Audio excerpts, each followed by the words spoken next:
Ada sebuah hadis Nabi SAW, hadis ini disebutkan oleh Imam Muslim di nomor 2128. Kata Nabi SAW, ada dua golongan penduduk neraka yang keduanya belum aku lihat. Maksudnya tidak ada di zaman Nabi SAW. Namun sudah diperlihatkan kepada Nabi, kalau akan ada ahli neraka yang tidak ada di zaman Wahai Muhammad. Yang pertama adalah kaum yang memiliki cambuk-cambuk seperti ekor sapi yang digunakan untuk memukuli orang-orang. Dan ini sudah pernah kita jelaskan, kalau tidak salah dalam dosa kezaliman. Di antaranya adalah raja-raja yang zalim. Mereka memiliki pengawal-pengawal yang memiliki cambuk-cambuk, pecut-pecut yang dari ekor sapi atau mirip ekor sapi lalu dicambukkan kepada orang-orang untuk mengambil hak mereka. Tapi itu bukan saksi bahasan kita. Dan yang kedua penghuni neraka adalah para wanita yang berpakaian tetapi telanjang. Mereka menggoda dan jalannya berlenggak-lenggok. Kepala mereka seperti punuk unta yang miring. Para wanita ini tidak akan masuk surga, bahkan tidak mencium bau wanginya, padahal wanginya bisa tercium dari jarak perjalanan sejauh ini dan itu. Ini hadis teman-teman sangat jelas berhubungan dengan masalah apa? Tidak menutupnya aurat. Karena bahasa Nabi SAW sini sangat rinci. Kata Nabi SAW, ahli neraka di sini yang kedua adalah para wanita yang berpakaian tapi telanjang. Ulama hadis menjelaskan bahwasanya terbukanya aurat orang ada dua. Terutama kaum wanita kalau kita bicara ya. Karena mereka yang harus menutup rapi aurat itu. Yang boleh kelihatan cuma telapak tangan dan muka saja. Sebagaimana disebutkan dalam sebuah riwayat, Nabi SAW memberikan keringanan wajah dan telapak tangan. Tapi di sini Nabi SAW memberikan gambaran terbuka aurat selain kelihatannya tubuh yang tidak boleh diperlihatkan. Misal wanita hanya wajah dan telapak tangan. Kapan kepalanya kelihatan, lehernya kelihatan, dada, lengan, paha, perut. Semua ini berarti memamer aurat. Dan itu sudah umum, orang semua tahu ini. Tapi yang kedua banyak orang tidak paham. Bahwasanya termasuk membuka aurat adalah memakai pakaian tapi ketat. Yang pakaian itu akhirnya membentuk badan. Dan ini makna sabda Nabi SAW, para wanita yang berpakaian tapi telanjang. Bagaimana mempertemukan antara pakaian tapi telanjang? Maknanya adalah ketat, sehingga membentuk poster tubuh tersebut. Kalau ada wanita jalan menggunakan celana ketat, walaupun warnanya celana itu biru kah, hitam kah, tetap orang bisa mengetahui, oh bentuk pahanya begini, bentuk betisnya begini dan begitu. Dia pakai baju kaos, pakai baju, tapi ketat, maka terbentuklah dadahnya. Orang bisa tahu, oh lengkukannya seperti ini, oh seperti ini dan seterusnya. Maka ini yang dimaksud dengan sabda Nabi SAW. Apa kata Nabi SAW? Para wanita itu tidak masuk surga. Artinya kalau tidak sempat bertaubat, bahkan tidak mencium bau wanginya surga, padahal bisa tercium dari jarak begini dan begitu. Berarti kan di sini ada ancaman neraka enggak? Nah, menandakan membuka aurat adalah dosa besar. Juga teman-teman sekalian, di dalam hadis yang lain diriwayatkan oleh Baihaqi, akan ada nanti di akhir umatku ini, di akhir-akhir zaman, para wanita yang berpakaian tapi telanjang. Di kepala mereka ada seperti punuk unta. Laknatlah mereka karena mereka itu terlaknat. Dan hadis ini disahihkan oleh para ulama. Artinya mereka akan menjadi penyebab fahisyah di tengah-tengah masyarakat. Karena kalau sudah keluar begini maka akan menggoda orang lain, gitu kan? Kalau hadis yang pertama ancaman neraka, hadis yang kedua kena laknat. Berarti kan sudah besar sekali ancamannya ya.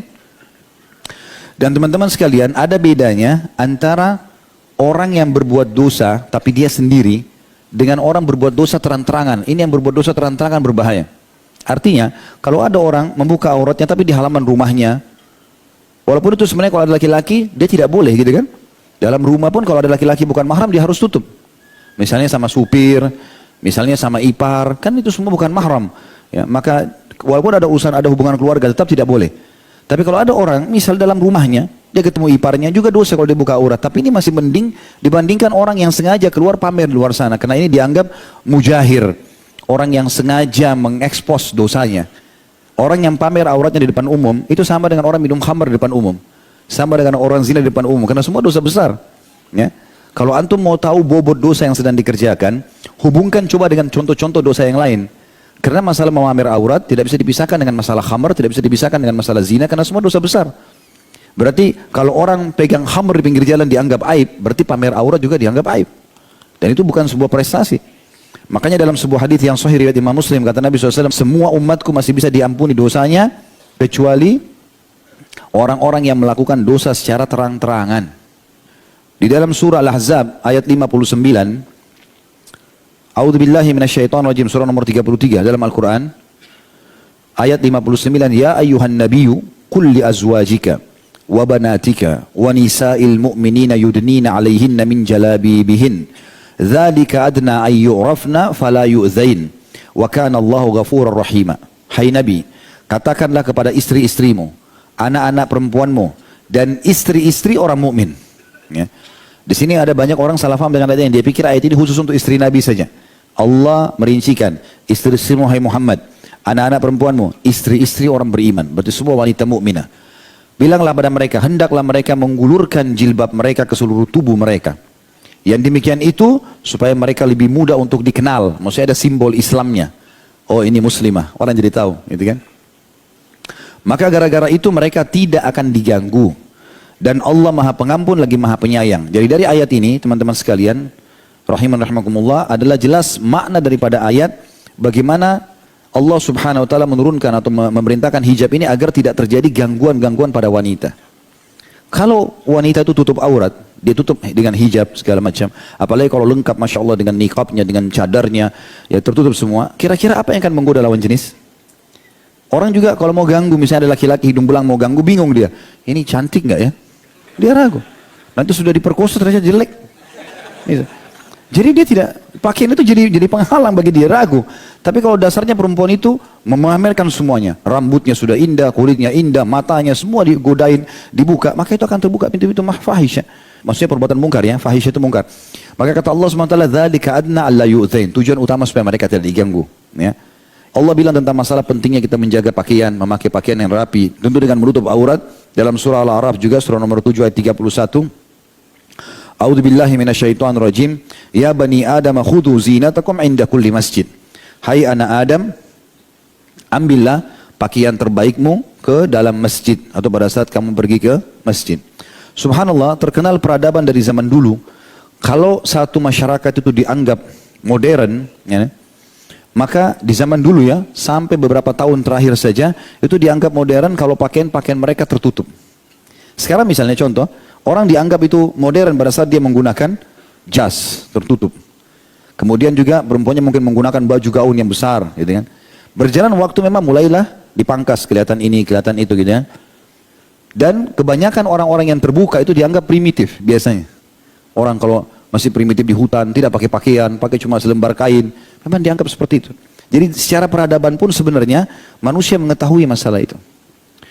Para sahabat mengatakan ridwanullahi alaihim, meriwayatkan hadis Nabi SAW yang berbunyi, sesungguhnya kami dilarang bila aurat kami terlihat. Kata para sahabat, kami menutup aurat-aurat kami sehingga kami tidak memperlihatkan kecuali yang Allah bolehkan. Lalu kami menggunakan pakaian-pakaian yang terbaik yang bisa memperlihatkan bekas-bekas nikmat Allah pada kami. Jadi Allah SWT suka melihat bekas nikmatnya.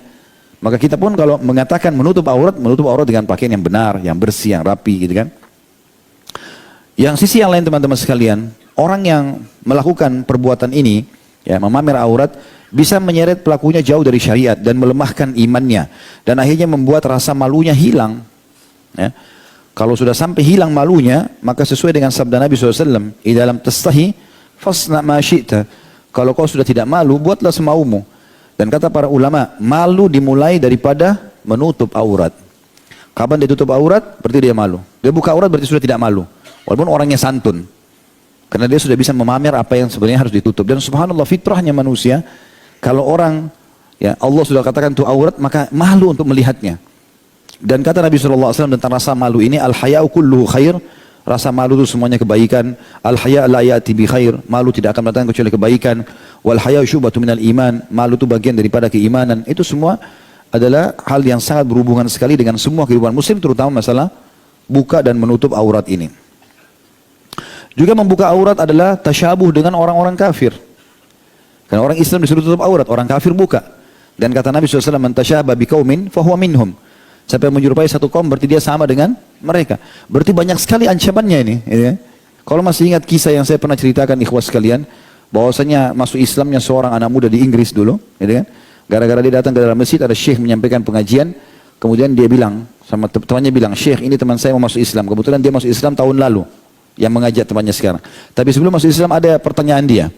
Lalu kemudian kata syekhnya, silakan. Dia mau bertanya apa? Dia bilang, yang pertama syekh, saya mau tanya sebelum masuk Islam ini, kenapa kalian suruh perempuan kalian pakai hijab? Kenapa tidak seperti perempuan kami bebas, mau pakai baju apa saja, mau tidak pakai baju terserah. Gitu. Lalu syekhnya mengeluarkan permen dari kantongnya 2 biji, satu dibuka bukunya, satu dibungkus, diletakin di lantai. Kata syekhnya, kalau saya suruh kau pilih, yang mana kau pilih permen ini? Kata orang yang belum masuk Islam, tentu yang dibungkus. Terbungkus, kenapa? Kenapa sih lebih bersih daripada yang sudah terbuka? Kata syekhnya, itu perumpamaan perempuan kami dan perempuan kalian.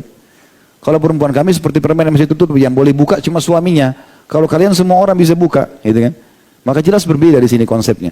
Alhamdulillah gara-gara itu akhirnya dia faham dan dia masuk Islam.